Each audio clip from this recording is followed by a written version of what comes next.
I'll begin this video by briefly mentioning something that's happening in China right now, and it ties into my previous video, which was called Secular Sharia, basically communists trying to destroy religion and become God. This article is from The Blaze. China orders Christians to replace crosses and images of Jesus Christ with portraits of communist leaders. The communist Chinese government is ordering some Christians to take down religious symbols, including crosses, crucifixes, and images of Christ, and to replace them with communist leaders, according to a new report. The startling report of religious oppression was reported in Bitter Winter, a religious liberty magazine. All impoverished households in the town were told to display Mao Zedong images, said a local pastor to Bitter Winter. The government is trying to eliminate our belief and wants to become God instead of Jesus, he added. The order was made in April when Communist Party officials visited believers' homes in the city of Linfen, located in the northern province of Shaanxi. The officials said that those who were receiving financial assistance from the government would have to take down their religious symbols and replace them with portraits of Chairman Mao and President Xi Jinping. If they refused to do so, they could face the loss of their welfare benefits. As we've discussed before, the West is on a trajectory to increasingly becoming more and more like China, a world of tighter top-down control, as the Rockefeller Lockstep document described it. Mass religious worship was banned during the lockdown in Western countries, and here in my own country it remains compromised with the government's intrusive social distancing rules, thus demoralizing churchgoers and publicly displaying a secular show of force and state control in the house of God. It also demonstrates just how compromised and complicit the church has become. As you know, Easter was cancelled. Is it possible that they might also cancel Christmas over the winter in what could potentially be a second lockdown? Next, I'll reference this tweet by the always brilliant Peter Hitchens. In the name of COVID, the state has come between spouses at the point of death, practically abolished weddings and funerals, prevented millions from making a living, confined us to our homes. Now it tells us what to wear. Is there no point at which people will say, enough? Indeed, and increasingly we're seeing face masks being made mandatory for going on public transport, but also for entry into shops. The conversation is slowly moving towards masks being made mandatory for simply, being anywhere in public. In Malaysia, the government is considering making face masks mandatory in all public places because of the discovery of 13 new coronavirus clusters. Not because of more deaths, but just because testing for coronavirus antibodies is finding, people have antibodies for, coronaviruses. Andalusia in Spain has recently made face masks mandatory in all public places, including in certain situations at beaches or swimming pools. France has recently made them mandatory in all enclosed public spaces. The secular Sharia continues, and there's little to no pushback from the public, which is why I think it might become very easy for them to push mandatory vaccines on people. Now, many people talk tough about how they'd never take an untested and unnecessary vaccine for a virus that is readily treatable, especially one tied to a digital ID control system. But when push came to shove, most people complied with the masks because they feared the consequences if they didn't. I see no reason to believe that many of the same people will simply rationalize the vaccine to themselves because if they didn't take it, they couldn't attend public meetings, hold down a job, take public transport, or go to the shops. Face masks are an immediate and easy way of identifying who is complying with the scam and who isn't, and who is buying into it. The small minority who refuse to go along with it are easy to spot, and that's a powerful way of socially ostracizing dissenters. And it appears increasingly like face masks are now simply part of our culture and show no signs of going away. This isn't even about the efficacy of masks, or even that masks can cause respiratory issues or other health problems. It's simply that our societies are primarily about consensus and adherence to groupthink. Social reinforcement and herd mentality are also very powerful. When I visited Dublin on Saturday, a disturbing amount of people are wearing them in their cars, walking down the street. It's not mandatory for them to do that yet, but they're doing it anyway. This will mean that it will be very straightforward to increase face mask uptake in the coming months in all public settings, including for simply leaving one's home. Here's a story that's absolutely beyond belief. This article is from fox13news.com. Kentucky couple fit with ankle monitors placed on house arrest for refusing to sign quarantine documents. A Kentucky couple was fitted with ankle monitors and placed on house arrest after the wife tested positive for coronavirus but refused to sign self-quarantine documents, according to reports. Elizabeth Linscott said she got tested for COVID-19 as a precaution because she was planning to visit her parents in Michigan. She received a positive test result but showed no symptoms. In other words, she wasn't sick. She said the Hardin County Health Department asked her to sign documents agreeing to call them anytime she left her house. The young mother claims she never refused to self-quarantine, but said she would not sign the documents because of how they were worded. My part was, if I have to go to the ER, if I have to go to the hospital, I'm not going to wait to get the approval to go, Linscott told the station. After opting not to sign the health department papers, Linscott said she received a text message informing her that the situation would be escalated and law enforcement would be involved, KABC TV reported. Her husband, Isaiah, said he was greeted by officers at their front door later that week. I opened up the door and there's like 8 different people, 5 different cars, and I'm like, what the heck's going on? This guy's in a suit with a mask. It's the health department guy, and they have 3 papers for us, for me, her, and my daughter, Isaiah Linscott said. We didn't rob a store. We didn't steal something. We didn't hit and run. We didn't do anything wrong, Elizabeth Linscott added. Exactly. The couple said they were fitted with ankle monitors that go off if they stray more than 200 feet from their home. What crime have they committed here? Why are they wearing ankle monitors? Aren't those usually reserved for people under house arrest who've committed an actual crime? And so it seems that a person can be tested. They can test positive for COVID in a test that's highly dubious, to my lights. You're just supposed to trust the test result. Then that person can be treated like a criminal, forced to have their freedoms taken from them because there's a presumption made that they are a danger to someone somewhere. And if they choose not to comply with the authoritarian rules surrounding quarantine, they will be placed under house arrest. As I've said many times before, we've all had colds and flus, and sometimes we were symptomatic and sometimes we were asymptomatic. And at some point in our lives, we've probably unintentionally passed such illnesses on to someone else, and then that person passed it on to someone else, and so on, until eventually it reached perhaps a vulnerable elderly person in a care home somewhere, and that person got very sick and possibly even died. That's unfortunately a risk that exists when you exit your home and live among other human beings in a society. Are we now saying that such a scenario, which is about as old as the human species itself, is now no longer acceptable? Because after all, we now know that COVID-19 is no more deadly than a seasonal flu. Want to stop all car accidents? Just stay home forever, or better yet, just ban cars. This article is from thejournal.ie. Gardaí, that's the Irish police force, should call to homes of people who refuse to take COVID-19 test, TD tells Dáil committee. The Gardaí may need to call to people's doors if they refuse to come for a COVID-19 test, a TD has said. Fine Gael TD Fergus O'Dowd told the Dáil COVID-19 committee 1,314 people who are a direct contact of a person who has a confirmed case of COVID-19 have not turned up for a test. That seems like a very high figure to me, he told the committee. O'Dowd said Gardaí could call to their homes and ask them to take a test as it is a serious public health issue.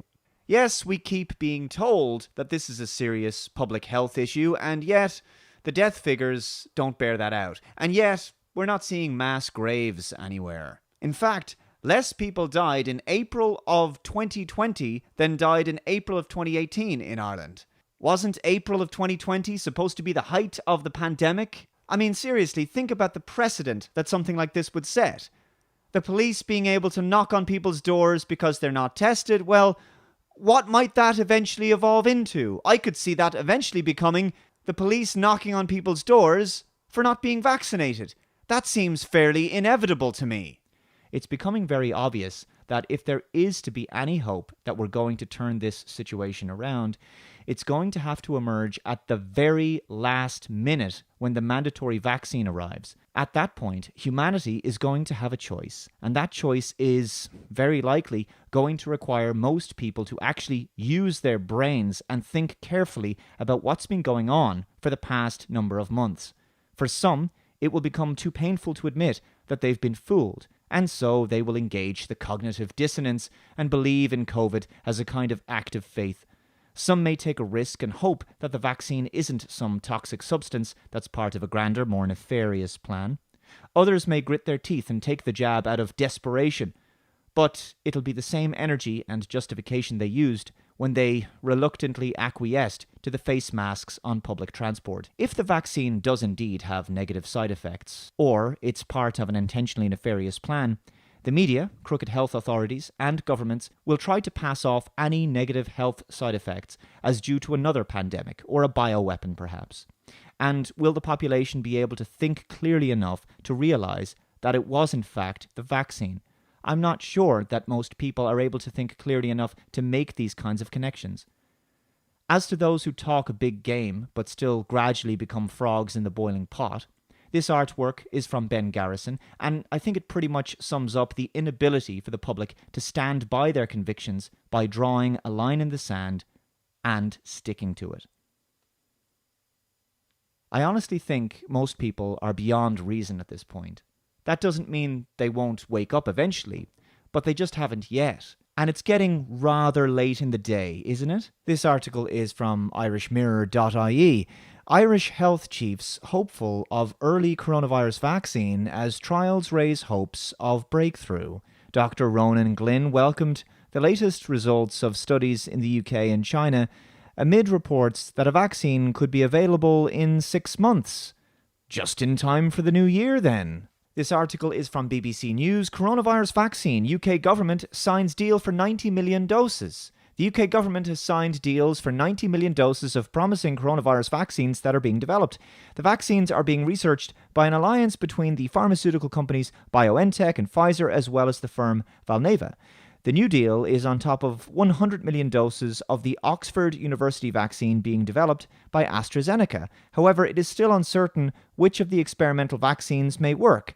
A vaccine is widely seen as the best chance of getting our lives back to normal. 2020 has been so insane, it might be hard to remember what normal is. This article is from Yahoo News UK. Coronavirus restrictions will remain if large numbers refuse vaccine, warns UK task force. Well, that doesn't sound like blackmail or anything. Take the vaccine or else your rights and freedoms aren't coming back. Yeah, take a vaccine for a virus that affects a tiny percentage of the population. The vast majority of people actually recover from on their own, as it has a 99.7% survival rate. Coronavirus restrictions will remain in place if large numbers of people refuse to take a COVID-19 vaccine, a UK task force has warned. There are fears that millions of Britons may opt out of being vaccinated for coronavirus, with many swayed by debunked anti-vax claims spread online. A number of scientific studies have debunked previous claims by anti-vaxxers, including the false claim that the MMR jab can cause autism. But 2 recent surveys show a large proportion of Britons are either against a coronavirus vaccine or unsure about taking one. Dr. Vernon Coleman does some great reports on his YouTube channel. He's informative, astute, fact-based, and very practical. However, he concludes his videos with an outro where he says that more and more people are waking up. Now, I really want this to be true, and it could be true, but unfortunately, at the moment, I'm not seeing an enormous amount of evidence that people are waking up in great numbers. All I know is I can't take public transport without a mask, and soon I won't be able to go into the shops without a mask. Pubs and small businesses throughout the country are complying with ridiculous social distancing rules that make no sense and that will likely see most of them go bankrupt in due course. Why aren't SMEs fighting for their survival and challenging this scam? Why aren't they questioning things, doing the research for themselves? Where are the lawsuits? None of these businesses, pubs, restaurants, and so forth, none of them are challenging the narrative. And so when they finally do go under, personally, I'm going to find it hard to have sympathy for them. I will have sympathy for their employees. But honestly, if some of us are able to see through this scam, what is wrong with everyone else? To any rational person, information like the news that Neil Ferguson's data models from Imperial College London were based on unsound code, branded a buggy mess and totally unreliable. That should have been a major red pill moment, but it wasn't. The entire lockdown was based on his now debunked projections, but the majority of the people just shrugged and carried on.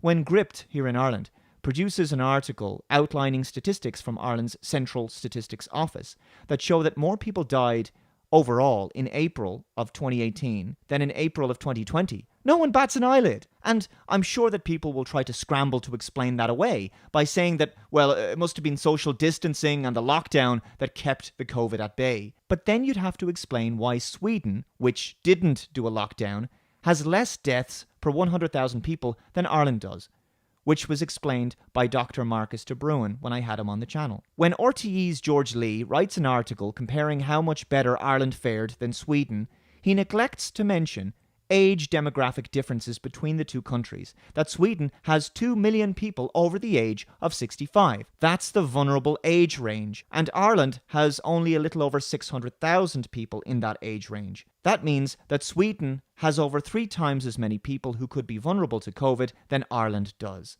But this fact doesn't make its way into his reporting. After a HIQA report reveals that Ireland's death numbers have been overstated, as we've known for months, because the death certification process includes suspected and untested people and people with underlying conditions, people who died with COVID and not people who died from COVID, that kind of thing. We've known about this for a long time. Right, and it reveals that 1,700 people didn't die of COVID, as the government and the media stated. It was actually only 1,100 people, which is basically in line with a bad seasonal influenza in Ireland. When this report is released, there's no public outrage, because the public take their cues on what to concern themselves with and what to feel upset about based on the reporting and the agenda-setting function of the mass media. And there's a kind of verification process whereby the people seek confirmation of whether something is worth freaking out about or whether it's not a big deal. If their intuition tells them there might be some kind of controversy or something's a bit questionable or there could be a potential scandal, they look to the media for verification. But if the media doesn't report on it or downplays this potential scandal, the public just figure, it must be a nothing burger. Wake me up when something important happens. The public's fear was driven by terrifying daily news reports of death figures. And it turns out those death figures were only a little over 60% of the original reported figures. People based their belief system and their fear about COVID on these figures, and when they learned that the figures were grossly overstated, they didn't adjust their belief system accordingly. They just carried on believing the same thing as if the original data and media reporting was somehow still justified. This is the power of propaganda, the ability to sort of cause a kind of collective amnesia.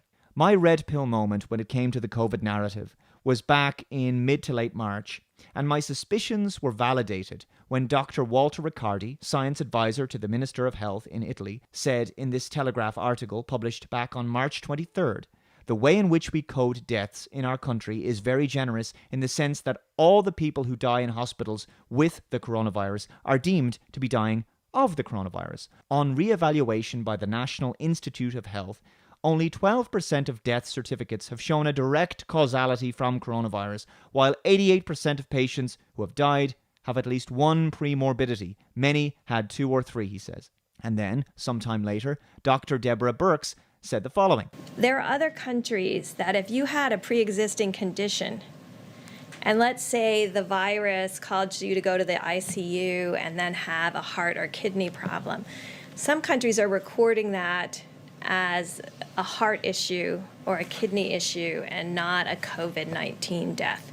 Right now, we're still recording it, and the great thing about having forms that come in and a form that has the ability to mark it as COVID-19 infection, the intent is right now that if someone dies with COVID-19, we are counting that as a COVID-19 death. In other words, the death counts are being majorly inflated. And what's odd is because the media doesn't question the legitimacy and wisdom of this practice, it's just assumed by the public that this is a logical and justifiable method of operating. And so the mindset of Joe Public is, well, the experts know more than me, and that's why they're doing this. They wouldn't do it if it wasn't important to do it this way. When in fact it's obviously just fraud in order to increase the number of COVID deaths. Back in early June, a German official leaked a report denouncing COVID-19 as a global false alarm. Germany's federal government and mainstream media are engaged in damage control after a report that challenges the established corona narrative leaked from the Interior Ministry. Some of the report key passages are: the dangerousness of COVID-19 was overestimated. Probably at no point did the danger posed by the virus go beyond the normal level. The people who die from corona are essentially those who would statistically die this year because they have reached the end of their lives and their weakened bodies can no longer cope with random everyday stress, including the approximately 150 viruses currently in circulation. Worldwide, within a quarter of a year, there has been no more than 250,000 deaths from COVID, compared to 1.5 million deaths, 25,100 in Germany, during the influenza wave 2017 to 2018. The danger is obviously no greater than that of many other viruses. There is no evidence that this was more than a false alarm. Our approach could go along these lines. During the coronavirus, the state has proved itself as one of the biggest producers of fake news. This is the report, which is in German, obviously. So, this was pretty damning. Obviously, it got no mainstream coverage, so the public weren't exposed to it. There was a comment on a recent UK column video that I thought was brilliant. A virus so dangerous, you need to be tested to know you have it. This is a very important point. Asymptomatic carriers are another name for people who are healthy. Healthy people are being told to think of themselves and other healthy people as being basically sick. So people quarantine themselves for months under the lockdown, and they didn't get any symptoms, and they did this well beyond the stated 28-day incubation period. And yet, the public still doesn't stop and think, hold on a second here. I was told we were all potentially going to get sick, so we need to flatten the curve. But I haven't gotten sick, and I don't know anybody who's gotten sick from this, and I don't know anybody who's died from it, and that was months ago. Surely, I'd have gotten sick by now. But instead, what's happening is that people get tested. The test may tell them that they have COVID. They then have to quarantine for 2 weeks. And then what happens? Many weeks, even months, go by, and they still don't present with symptoms. They still don't feel sick. So why did they quarantine? Well, because according to the justification, you could get someone else sick. Well, the problem with that logic is that everyone is in the same boat, aren't they? Every healthy person is getting the same argument. Everybody is being told the same story. That they're all potential human bioweapons for everyone everywhere, and that some hypothetical person somewhere is going to die if we all don't quarantine, wear a mask, and keep our distance. But the death figures don't support this theory. The people dying from COVID are elderly, many of them have more than one underlying condition, and they're the same demographic of people who typically die of seasonal influenza. And in many countries, including my own, most of those people who died from COVID were in care homes because hospital patients were placed into those care homes where they would be susceptible to COVID in order to increase the number of deaths. And they were given no testing. One resident of the nursing home would be tested, and it would just be assumed that everyone was infected, as Dr. Marcus de Bruin pointed out. Now, along with the enormous amount of professors and scientists who've come forward to challenge the mainstream narrative, some of them even exposing the corruption that's going on within the wider scientific community, which is colluding with government and big pharma, the public at large seem hypnotized into believing that anyone who speaks out against the mainstream media talking points must be a conspiracy theorist.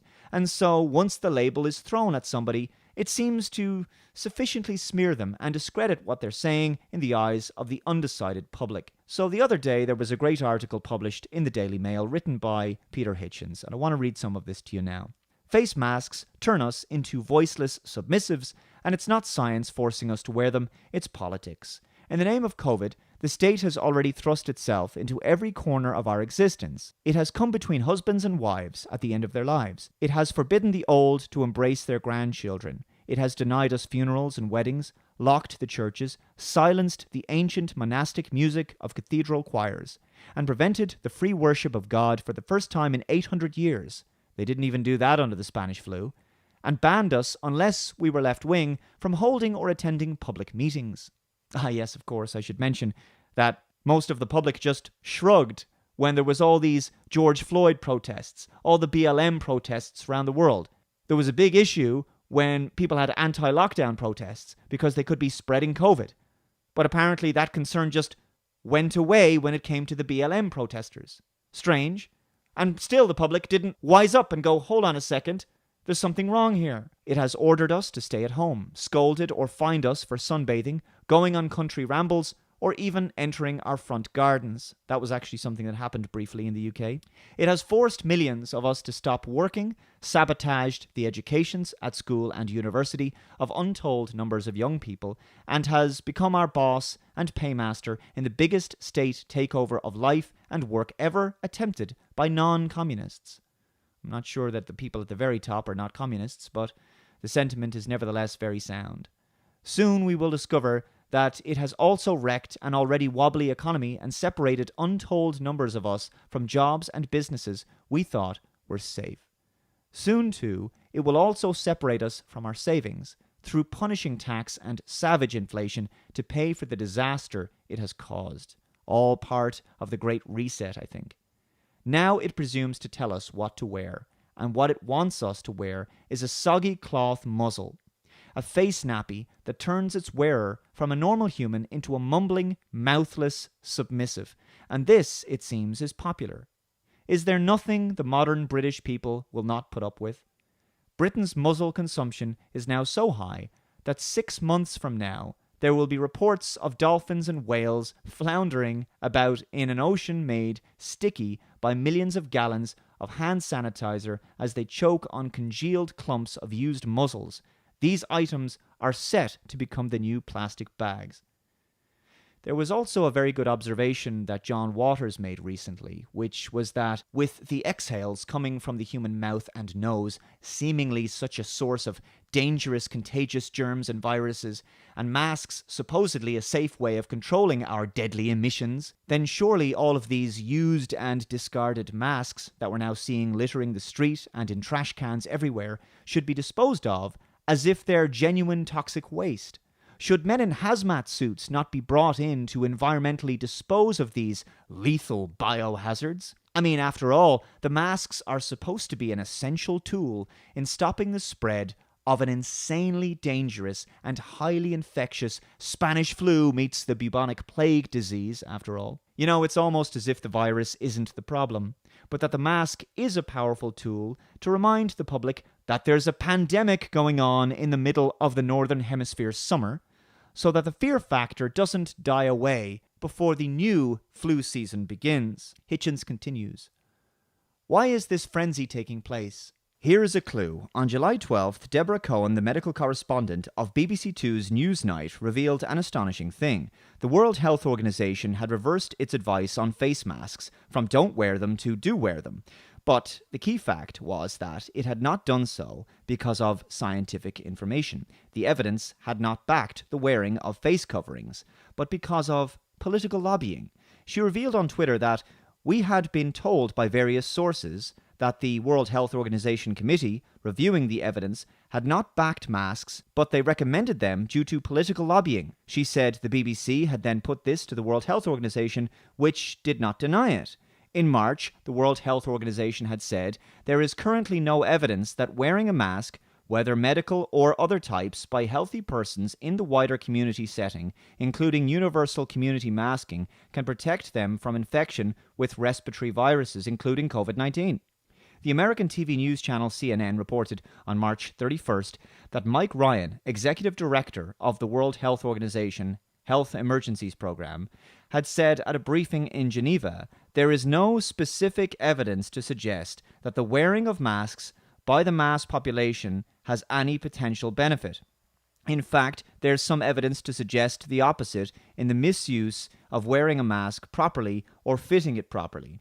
A few weeks ago, the World Health Organization changed its advice to say it advises that governments should encourage the general public to wear masks where there is widespread transmission and physical distancing is difficult, such as on public transport, in shops, or in other confined or crowded environments. Earlier that same month, England's Chief Medical Officer, Chris Whitty, had said that wearing face masks would do little to combat the outbreak, while noting that if someone was infected, they might reduce the danger of spreading the disease by covering their faces. Professor Whitty said wearing a face mask had almost no effect on reducing the risk of contracting the illness. He stated, in terms of wearing a mask, our advice is clear, that wearing a mask, if you don't have any infection, reduces the risk almost not at all. So we do not advise that. Well, that's quite a change from where we are right now, isn't it? Also in March, the Advertising Standards Authority banned 2 firms' advertisements for masks, saying that the adverts were misleading, irresponsible, and likely to cause fear without justifiable reason. At about the same time, Dr. Jenny Harries, a Deputy Chief Medical Officer, warned that people could be putting themselves more at risk from contracting COVID by wearing muzzles. She said masks could actually trap the virus and cause the person wearing it to breathe it in. She explained, for the average member of the public walking down a street, it is not a good idea. On April 3rd, the other Deputy Chief Medical Officer, Professor Jonathan Van Tam, said he did not believe healthy people wearing them would reduce the spread of the disease in the UK. The British government has also zigzagged. As recently as June 24th, in a series of official pamphlets for reopening shops and services, the Department for Business and Enterprise said repeatedly, the evidence of the benefit of using a face covering to protect others is weak, and the effect is likely to be small. This was true at the time, and it is still true. The evidence is indeed weak. There is plenty of research showing that the case for muzzles is poor, especially a survey done for the dental profession 4 years ago, which quietly vanished from the internet after mask opponents began to cite it.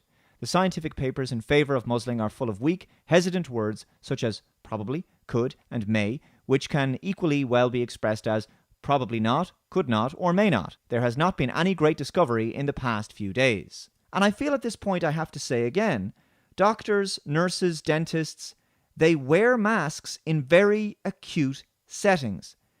Nurses, doctors, when they wear masks in surgery, it's not to prevent the spread of infectious diseases or to not contract one.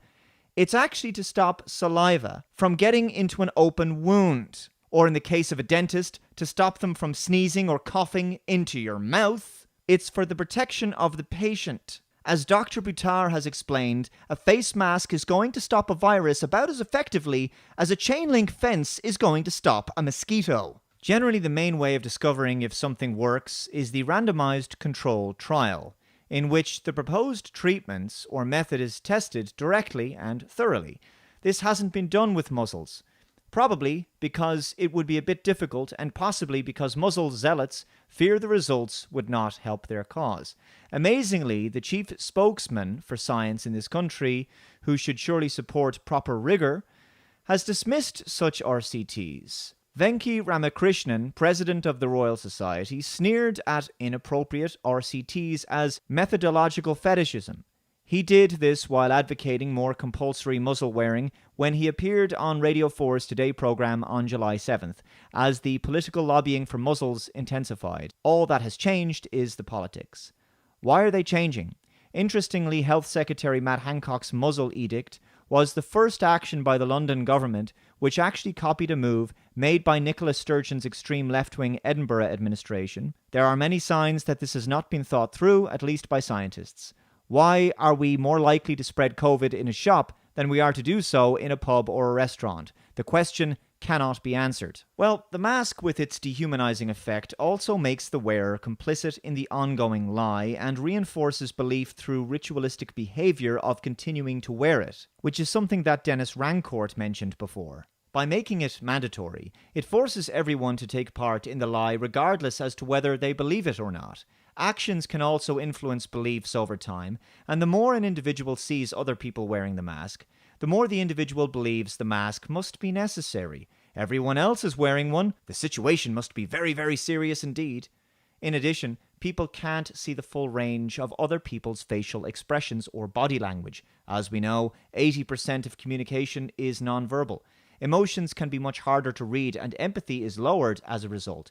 The wearer becomes cocooned and atomized behind their own face burqa, detached from everyone else, but united only by the propaganda and fear generated by the deception. Hitchens continues, one was exposed on Friday by the superb scientists of the Oxford Centre for Evidence-Based Medicine. Puzzled by the way that COVID death figures in England continued to pour in, while they had all but ceased in Scotland, they looked at the figures from Public Health England, and they found that in their own devastating words, it seems that PHE regularly looks for people on the NHS database who have ever tested positive, and simply checks to see if they are still alive or not. PHE does not appear to consider how long the COVID test result was, nor whether the person had been successfully treated in hospital and discharged to the community. Anyone who has tested COVID positive but subsequently died at a later date of any cause will be included on the PHE COVID death figures. By this PHE definition, no one with COVID in England is allowed to ever recover from their illness. Right? This is why the total number of cases never decreases. It only ever increases. We never hear about, well, the total number of active cases is declining because people are getting better, right? That's not how the media narrative frames it, because the numbers have to keep getting bigger and bigger and bigger and bigger, because big numbers, when it comes to a virus, are very scary. It's a pandemic after all, be afraid. A patient who has tested positive but been successfully treated and discharged from hospital will still be counted as a COVID death even if they had a heart attack or were run over by a bus 3 months later. This problem would be avoided by having a simple cutoff, where those who tested positive more than 28 days ago were no longer counted as COVID deaths. Scotland does this. That is why its figures are lower. Unbelievable. I'll move on now to this article from Mint Press News. Africa to become testing ground for Trust Stamp vaccine record and payment system. A biometric digital identity platform that evolves just as you evolve is set to be introduced in low-income remote communities in West Africa thanks to a public-private partnership between the Bill Gates-backed Gavi Vaccine Alliance, MasterCard, and the AI-powered identity authentication company Trust Stamp. The program, which was first launched in late 2018, will see Trust Stamp's digital identity platform integrated into the Gavi MasterCard Wellness Pass, a digital vaccination record and identity system that is also linked to MasterCard's click-to-play system that, powered by its AI and machine learning technology called New Data. MasterCard, in addition to professing its commitment to promoting centralized record-keeping of childhood immunization, also describes itself as a leader toward a world beyond cash. Cashless society is not a free society, but we're apparently going that way anyway, and nobody's questioning what's happening.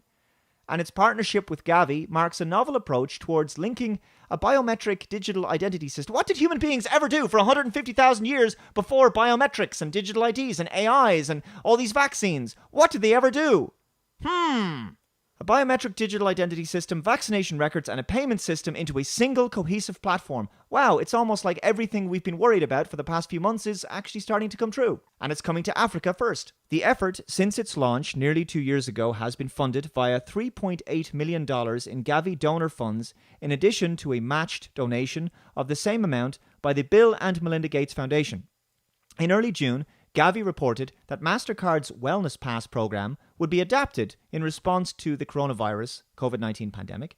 Around a month later, MasterCard announced that Trust Stamp's biometric identity platform would be integrated into Wellness Pass, as Trust Stamp's system is capable of providing biometric identity in areas of the world lacking internet access or cellular connectivity, and also does not require knowledge of an individual's legal name or identity to function. The wellness program involving Gavi, MasterCard, and Trust Stamp will soon be launched in West Africa and will be coupled with a COVID-19 vaccination program once a vaccine becomes available.